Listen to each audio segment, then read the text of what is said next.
Вот эта комната электрощитовая, это сердце питания всего хосписа будет. Электр чыбыклары сузылган, жылы үткәргеч торбалар да әзер. Казандагы бу хоспис элеккегесеннән 5 тапкырга зуррак. Ул яманшыш белән авыручылар һәм өлкән яшьтәге ялгыз кешеләр өчен ясалган 2 бүлектән торачак. Алар уңайлы шартларда яшәсен өчен балконлы бүлмәләр, кышкы бакча, гыйбадәт кылу урыннары булдырылачак. 60 коек. Хоспис 60 кешегә исәпләнгән, ләкин гадәттән тыш хәл килеп чыккан очракта биредә 200 авыру дәвалана алачак. Хәзер республикада 25 мең кеше паллиатив ярдәмгә мохтаҗ. Алар барысы да бу үзәкнең ачылуын көтә.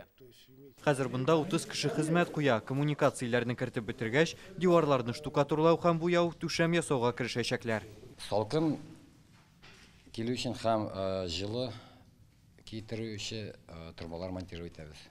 Бу объект безнең бүтән объектлар белән чагыштырганда аерыла. Монда без беләбез нинди балалар өчен хоспис була икән.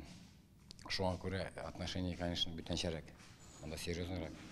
Булачак хосписның һәр почмагында эш гөрли. Мәсәлән, бу табиблар бүлмәсендә хәзер идән тигезләргә әзерләнәләр. Ә менә биредә бу эшкә инде керешкәннәр. Берничә айдан нәкъ менә биредә барлык уңайлыклары булдырылган зур матур палата булачак.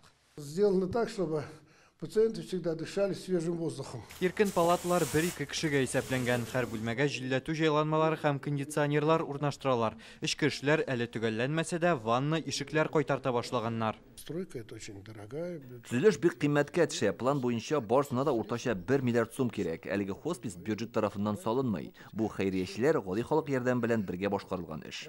Хосписта 150 белгеч эшләячәк. Аларны сәламәтлек саклау министрлыгы ярдәм белән һәм югары белем йортларында максатчан уку аша сайлап алачаклар. Әлеге дәвалау үзәген 1 елдан киләсе яңа елга бүләк итеп ачарга ниятлиләр. Төзелешкә һәркем өлеш кертә ала. Моның өчен Анжела Вавилова исемендәге фондның рәсми сайтына керергә кирәк. Онда акча күчерү усулы белән танышырга була. Рүзәл Шарипов, Рәмзил Гарипов, Яңа Гасыр каналы.